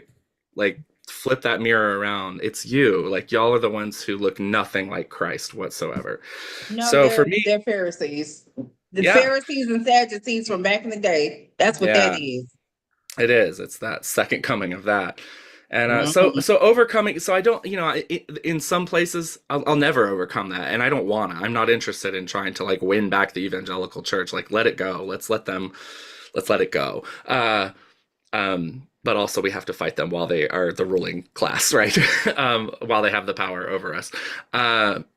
So yeah, it's just really been more about realizing that, oh, there's like always been a place for me in this world, and I was just isolated and kept from experiencing it. And now it's more about like making sure that um there will always be another generation of queer kids coming up in those spaces, and so making sure that they have it just a little bit better than we did, and maybe have something to look at that we didn't have. um I had to go way out of my way to find queer representation, and so I'm trying to make it a little bit easier. Like, let's put out a couple records in the Christian music category, and just Like, if they want to call that grooming kids, fine by me, baby. I was groomed. I know what grooming is, and I'm just providing the alternate storyline to the dominant one that y'all have been telling for so long. It's funny you mentioned that evangelicals have a difficulty telling the difference between trans women and drag queens. Like, I've been in the supermarket and had people like, I look like this when I go out every day. Like, this is me. Do you mean And flawless and stunning? yes, Right? I mean flawless and Right. stunning. Thank you. Mhm. You're my favorite guest so far in the history of this show right Oh, now. Sorry, Abby. I was gonna I'm say, okay man, with that. it's Jade Day, Abby there. Yeah, but people come up to me in the supermarket and they ask me, "Hey, when's the next performance? Like, or where are you performing next?" I'm like, bitch, do Me. you think that drag queens Bitch. go out to the grocery store in their costumes? Like literally that's taken off at the end of the show. Yeah. And go home, and I'm like, I'm a That's fucking the best part of Well, drag, is getting out of it. So I don't think people Yeah. understand the hell you guys go through, and in terms of all it takes to go through that and put yourself together in that. It's a thing. It's a whole it's Mhm. intense expensive thing. too. Like, super expensive, because you got to go out and buy all those clothes first before Right. you get the yeah. dollar bills there. Mhm. But yeah, I mean, it's like you know, there's such a, like, they see drag, they think trans, they think, then all that they conflate it into, grooming kids, Yeah. and like, and it's funny because they think we can't have kids because they're like, y'all don't have kids. I'm like, sorry, surprise, I have Mm-hmm. two. I have Yeah. two daughters. And then they're like, oh well, just stay away from the kids. I'm like, I can't. I'm raising two of them right now. Right. That's gonna be awkward. I'll stay away from my Yeah. kid, but then DCFS gets called, and it's a whole big thing. Yeah, like that always kind of tripped me out. Like, I remember when I had found out, oh, and still one of my favorite cousins. I remember when I found out his homeboy was actually his boyfriend.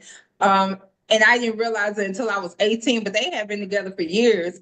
But and they're no longer together, but at the time, he had two sons, prior to him and my cousin, finally both of them coming out the closet and talk about how they felt about each other.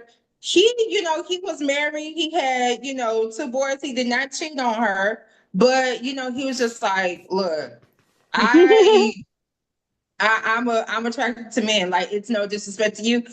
And I have been around him for years. So when he came, so when Mike had brought him to Thanksgiving, and this was like way back. Oh, I was like, hey. And then I was like, oh shoot, my family, they're probably gonna be like, you didn't tell us you was bringing them. Oh Lord. Long story short, cousin Morgan defending her big cousin and defending her homeboy because no, talk about my children. And I'm like, they didn't do anything. They didn't kiss in front of each other. Like, they didn't kiss. They didn't even hug each other. They was just chilling. When I first came out, my parents were like, we're having family dinner. We'll invite you on one condition. You can't show up in drag. I'm not in drag. Hello. In drag when I dress like a boy. But like, So you they naturally came say, as yourself, not in wait, drag. I didn't go, period. But like, Thank you, because they that's told me infuriating. they told me that the kids are scared of you when you look like that. And I went in later, and then the kids were there and they were like, hi Aunt Sheila. And they're like, oh my Oh, God, your I have hair no is Baby, so problem with it. It's the pretty. adults. And baby. I'm like, yeah, the kids are really scared of me right now. They're really, Wait, wait, wait. Because let's be for fucking real. They were pissed that they couldn't do what you do. And so they I blamed it on the mean, kids. I'm not gonna say you're wrong. I'm just saying, they couldn't beat your face and their face the way you beat yours. So that's ultimately what it was. It was the fucking amazing beat. Yeah, Duke is over here right now. He just got up. He was like, "Hi, That mommy." there's bound to be all Yeah. kinds of animals in Evie's I background. I always, y'all know I have a zoo. where's I'm the just surprised parrot? Chicken hadn't shown up yet. Chicken Chicken is actually back in his cage because he was out for from 6 a.m. until like 8 p.m. tonight. So I put him away in his cage Oh, because I was like, hey, you should probably go spend some time alone and not be out causing mayhem. Yeah. Chicken is the one we're gonna like, the That's the trans bird. mascot. The Yeah, that's trans your. bird. No, he is Yes. a trans bird. And let's be for fucking real. Like, if anybody's gonna have a queer bird, it's gonna be me because Buddy was also queer. Buddy was a male that was actually, in fact, trying to mate with Chicken, who we later found out was also male. So if anybody should have queer birds, it's me. Because yes, thank you. They That say that actually happened with you eventually turn into your owner. Is like what they say, that you look like the pet looks like the owner, or the pet becomes the owner. It's my fault. My bad. The fuck you want for my life? It is what it is. But yeah, but Chicken actually had to be put away today because he was out all day and was like actually refusing to go in his cage or do anything that I said today. At one point, I found him, instead of on his stand, I found him on the fucking, like, bay windowsill, like looking out. I'm like, why are you here? Like, why are you behind the curtains? What are you doing? Yeah, homie was there. So I Chicken's in his wanted to cage. ask, Flamey, you said I know you're on tour right now, right? You're touring around, going a lot of places. Yeah, What yeah. I'm what I'm at kind of home this week, but I've been on tour all January, and I'm hitting the road again next week. So so what kind of venues are you performing at? And are you going to be in Ev Ohio? and any and ever I won't be in Ohio in the immediate future, but I think we might have something coming up in Pride Month actually. So um Illinois, could uh we add Illinois somewhere on that? yeah, yeah, What about New Chicago. York? I'll be in Chicago. What Alabama. about New York? I would I'm in say Alabama, Brooklyn. but I think I'm in Brooklyn next month. You're in Brooklyn next month, but can you send me that information? Because I'll go to Brooklyn Yeah. next month. The Yeah, book, absolutely. Yeah, please. sure enough.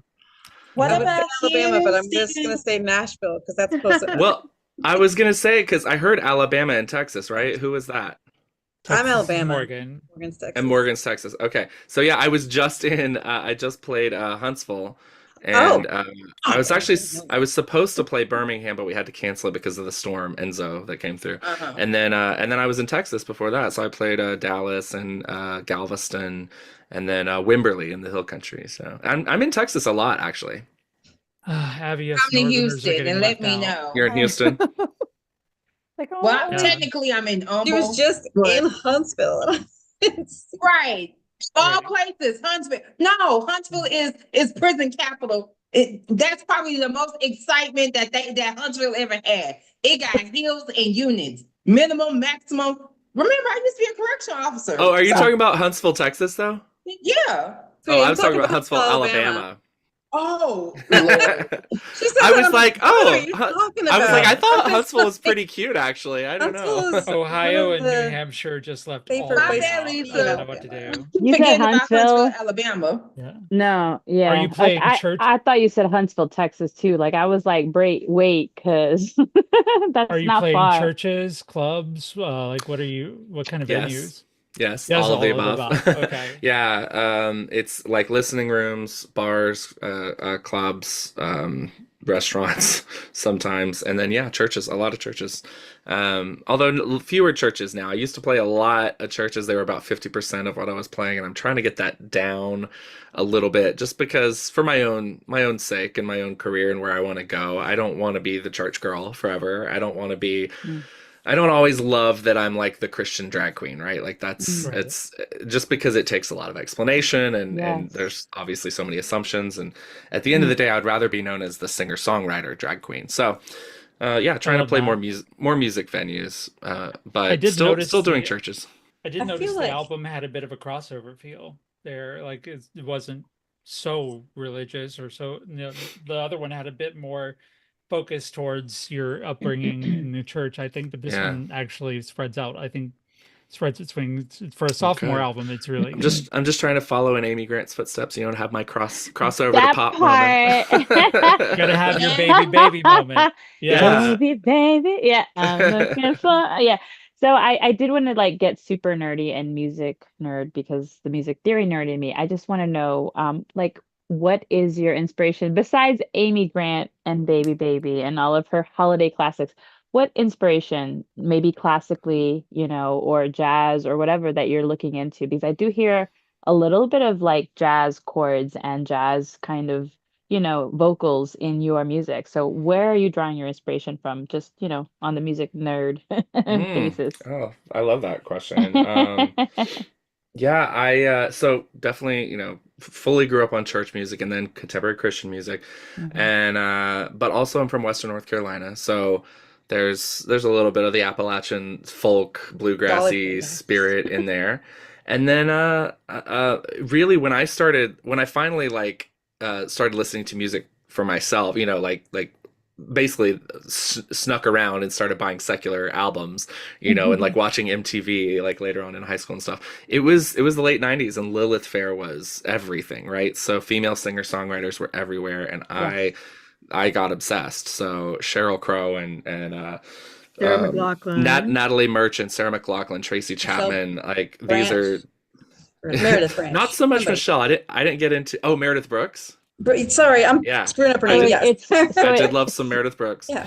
so it's Um, more folk and bluegrass than jazz then. yeah, it really is. Okay. And then just No, like I hear that too. truly singer-songwriters, like that's who and people who write their own stuff was what really captivated me. I was like, I love the stories. I love the storytelling of a feature of Mhm. songs. So I never got into like super like popular pop music because it's less story based and more like, whatever it is. So basically, if the music's telling a story and I get Mm. like a glimpse into somebody's life, then yeah, I'm really into it. So like, I feel like Chapel Roan though is doing that. You know, like Killing it. she's writing stories Killing it. into her very popular pop music. So yeah, Yeah. yeah.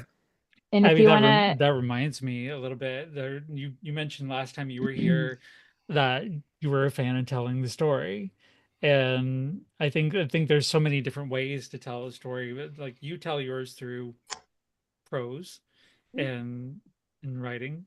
And I think there's a lot, and actually, I was just talking about this with somebody that I was working with about, especially telling stories through song, how it hits so much deeper. And that's not me trying to just like dismiss my prose, but there's different parts of the brain light up. We as a species sang before we actually had words. We communicated in tones.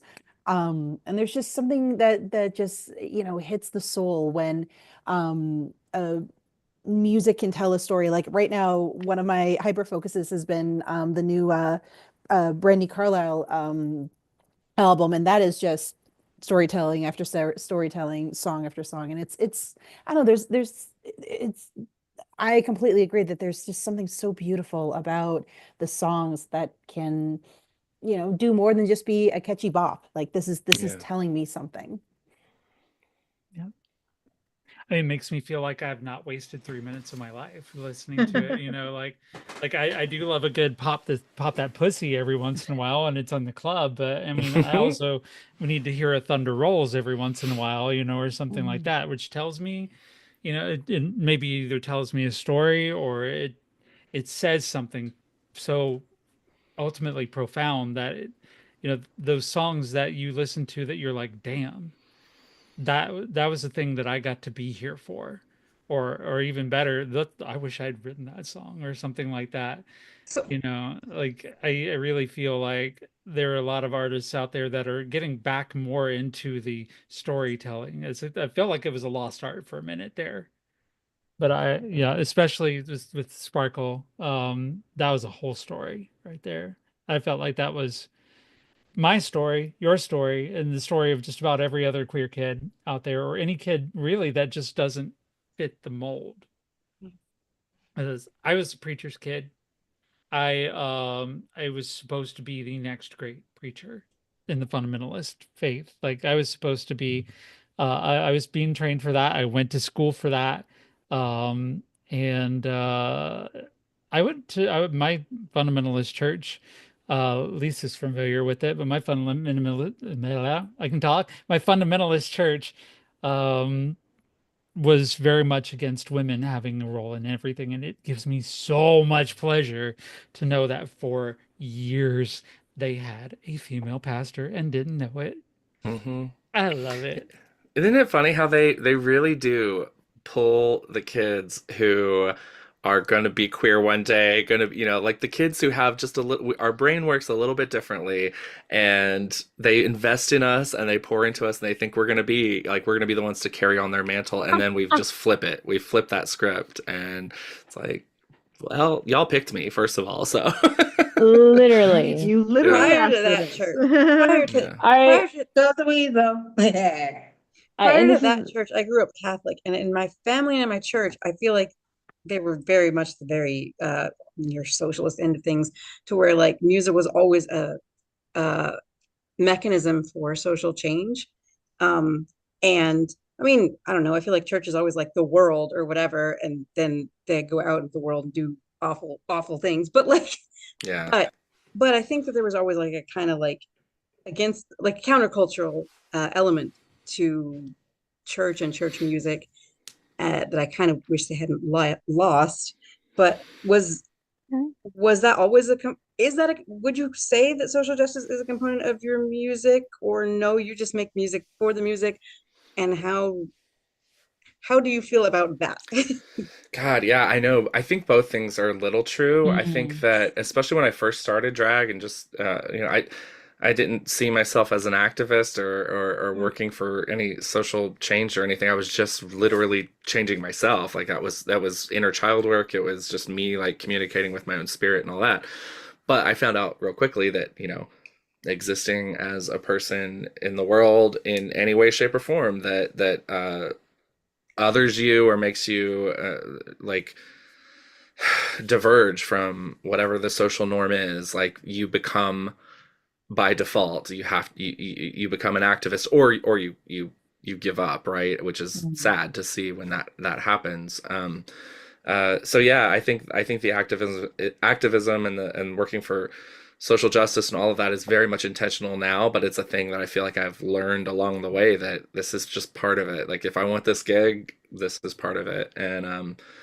Uh and and I think there's also just I have that streak in me. I have that kind of rebellion. I've always had that rebel. That was always the critique I got from my teachers and stuff. You're so rebellious, and so why not use the rebellion for for good, like to rebel against the things that we should be rebelling against, and so yeah, I kind of like it now. Like there's a song on the record called "Last Days" that was directly written in response to the guy who did the tweet, because his tweet was basically saying these are the last days.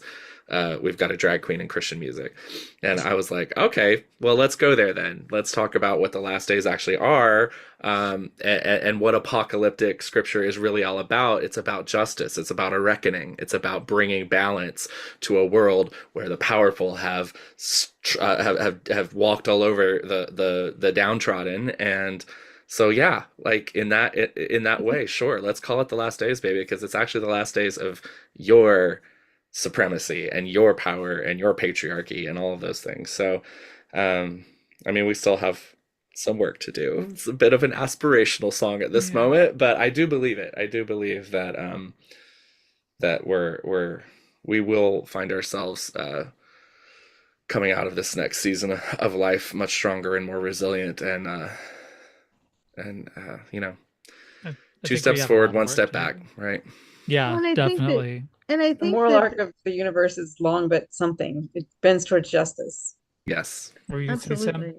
I was just to say, and I think the beauty of it too, when we look at it like from a psychological aspect, right? I think they did you a lot of favors in a lot of ways because they started a conversation by having the controversy, right, of you simply existing and being Yeah. there.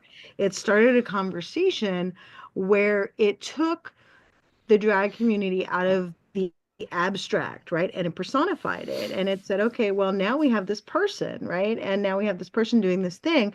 And through your music, people were able to kind of, more people were exposed to it, identify with it, relate to it, and go, wait a minute. Here's this thing that I've been being told is bad, but I like it. It's really awesome. And it's like this thing that I was afraid of, I'm not afraid of because it's really cool. And, they're finding themselves, educating themselves and learning more. And, that's kind of what so much of, of what we do when we educate ourselves thing. We take things that are scary in the abstract and we personify them and learn more about them. And it's like, oh, we keep exposing ourselves to it and going, oh, okay, well, this is actually this is pretty awesome. So just by simply you existing, it's like you don't have to do a lot in terms of like the things that we talk about in terms of active, for lack of a better phrase, active social advocacy, you know what I mean? Social justice and all that. Like you're not storming the Capitol, you're not out there with your picket signs, you're being yourself, you're being you. And that's enough to kind of rile people up and get the conversations going, right? And that's the beauty of it. Like you're out there living your life and people are learning from that and observing that and changing minds just through absorbing what you do, which I think is great. You talked about like a lot of we talked a little bit earlier about the social justice and the music. I mean, I'm a child of hippies, so I grew up on like Dylan and things like that, and Guthrie, Crosby, Stills, Nash and Young. Those were Peter, my Paul, and Mary. absolutely Peter, Paul, and Mary, 100%.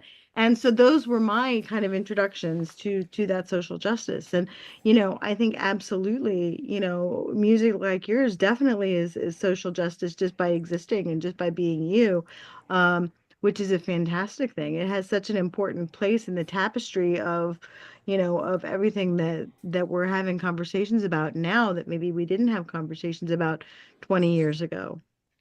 which is a great Yeah. thing. Yeah. Yeah. You're right. I think just being being authentically ourselves can just be a powerful thing.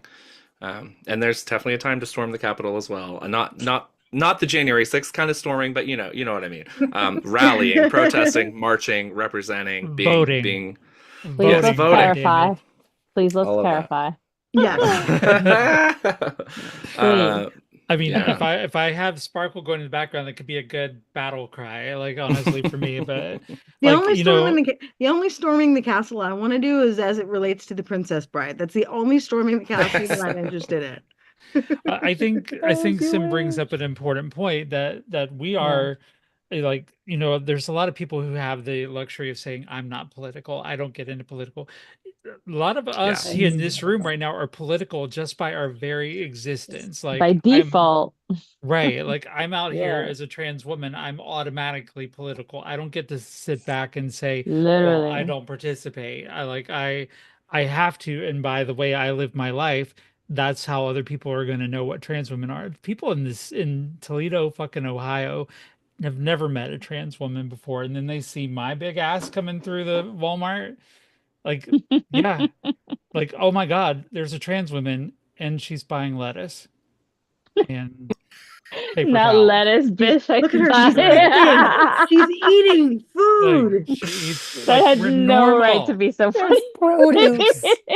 We're fucking normal. Like I mean That it's just that like is it. they see, like you and your husband, like you and your husband together, and that would have been controversial. It still is a little bit, but it would have been more controversial a few years back. Like now I think more like my children, they've no qualms about the LGBTQ population. Doesn't even register with them. I came out Yeah. to my daughter as trans and she was just like, okay, are we still going to McDonald's?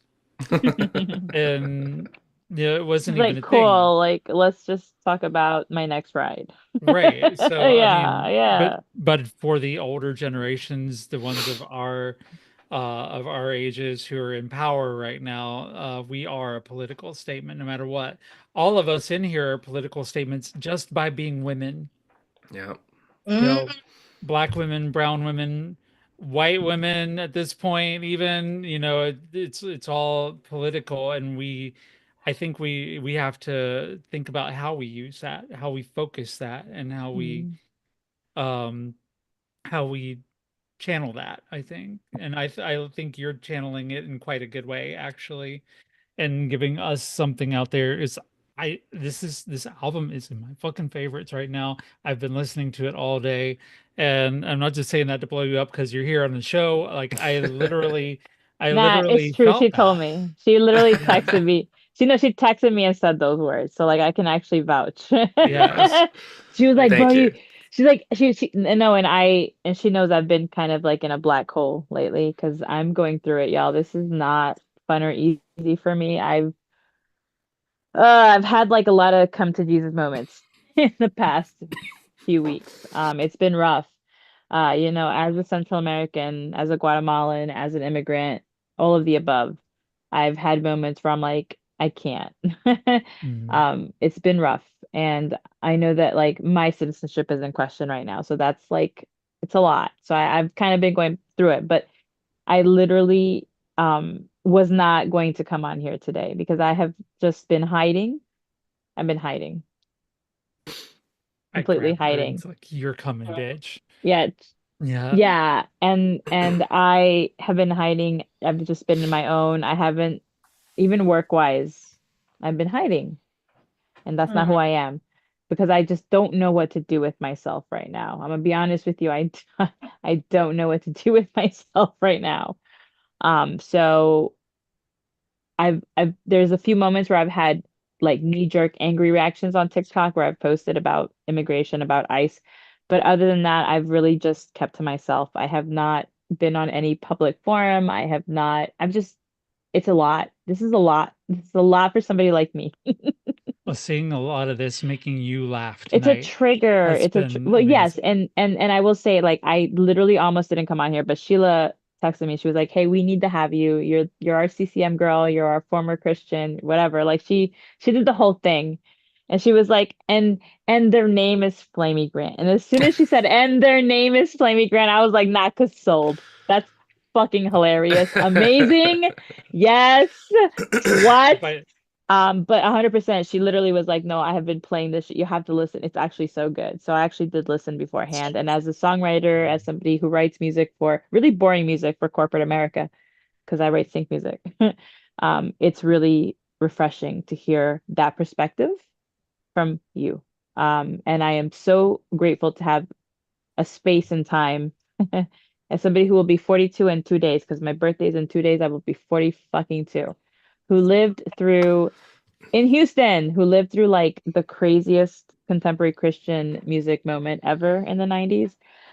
This is a fucking breath of fresh air, and this is what we need in the genre. I'm so glad that you went so viral in that genre because it proves to anybody and everybody that listens to you that we are gifted because we are not what they want us to be, what they make us to be. We are, in fact, created and we are, in fact, perfection. And fuck anybody that says anything otherwise. So I am so absolutely.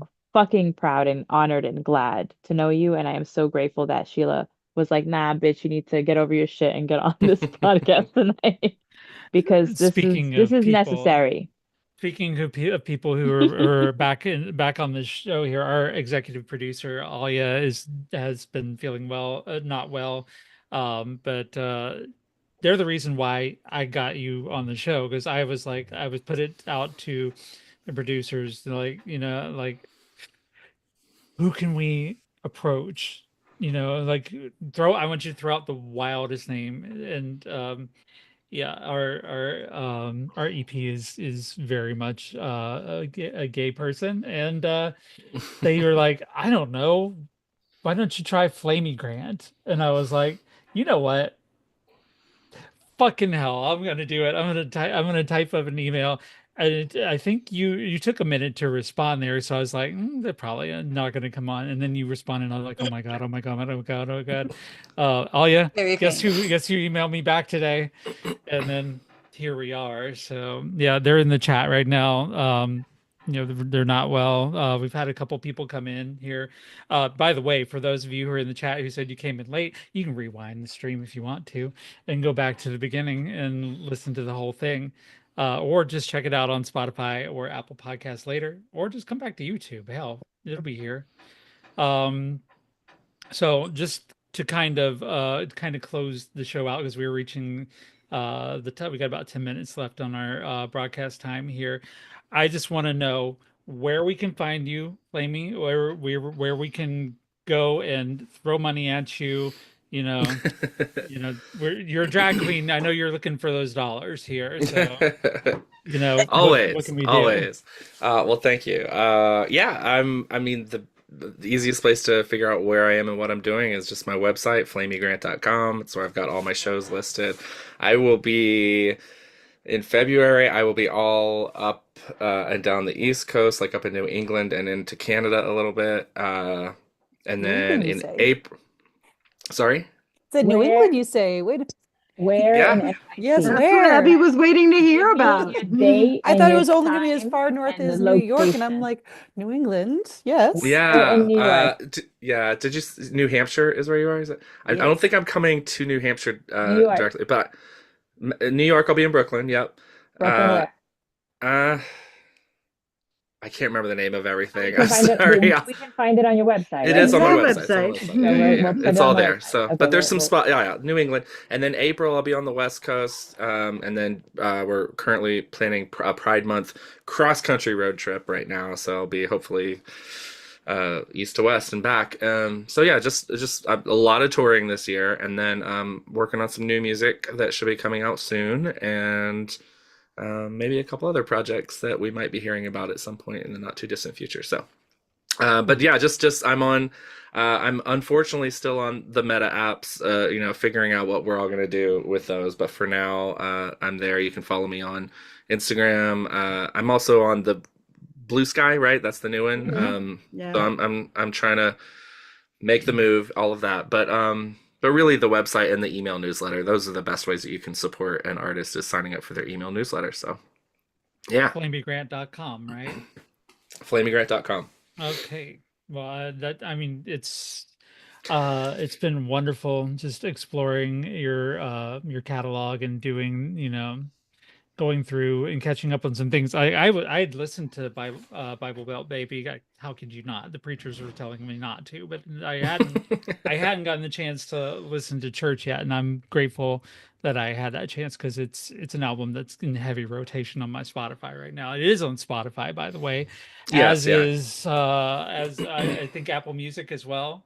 Yeah, Apple Music and Pandora and YouTube, anywhere you'll find it there. So anywhere. And as is our podcast, Hurricane Girls. Make sure you go there if you're listening on the YouTube channel or on GCPR. Go to Hurricane Girls on Spotify or Apple Podcasts and subscribe to us. Subscribe to our YouTube channel while you're at it. You got a YouTube channel too, right? Or is I it just a do. release I am not. video? Yeah, I'm not consistent with it yet. Like I just, if I have a new music video, it goes there. But hopefully Right. one day I'll get a little more. I don't know. I'll figure out what that platform's for. I don't have anything on it right now. But yeah. Hop over to Flamy's, subscribe there as well. And by the way, Abby, your book is up for pre-order now, I've It heard. is. It's officially up for pre-order. Yes, The Year of Dating Myself. So cool. It's an amazing look into, and I haven't read it yet, but I've talked to Abby since forever, and it's an amazing look at what happens when you are single and decide to be single with purpose and take yourself out on dates and treat yourself like a motherfucking queen.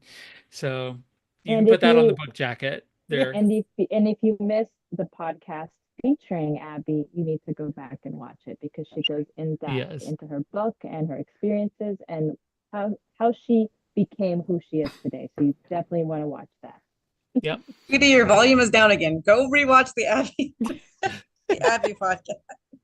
Yes. But it is the point of the show where I start landing this airplane. So, everybody, I hope you've had a good night here tonight. I've enjoyed myself. It's been nice to take a 2-hour break from the bullshit that we're always around here. It's been really nice to be around friends, including our new friend, and now an honorary Hurricane Girl, Hurricane Flamy. Thank you. Oh, thanks Yes. y'all so much for having me. This was really fun. I've enjoyed And I'm it. so sorry again for being late. Ugh, No, that's feel awful, okay. but No Hey, worries. it No. happens. thanks been for great. your grace and your kindness. Right. And if you're watching this back, just fast forward about halfway through, about half an hour through into the program, and you can get right where we are here. Yeah. So yeah, for everybody here on the Hurricane Girls staff, we want you to make sure to go to our Patreon, go Yes. subscribe, do all of that stuff, do all the things, give us money if you feel like it. If not, just come back and hang with us. For Hurricane Lisa, Abby, Morgan, Evie, Sim, and Flamy, I am Hurricane Sheila Chappelle, America's ex-girlfriend, saying chin up, tits out, ladies. Good night. It's out, bitch. Night. Bye. But whatever you do, don't go on our Patreon and see me and Barbie cutting up. But if you do, And don't run go them to the corners. after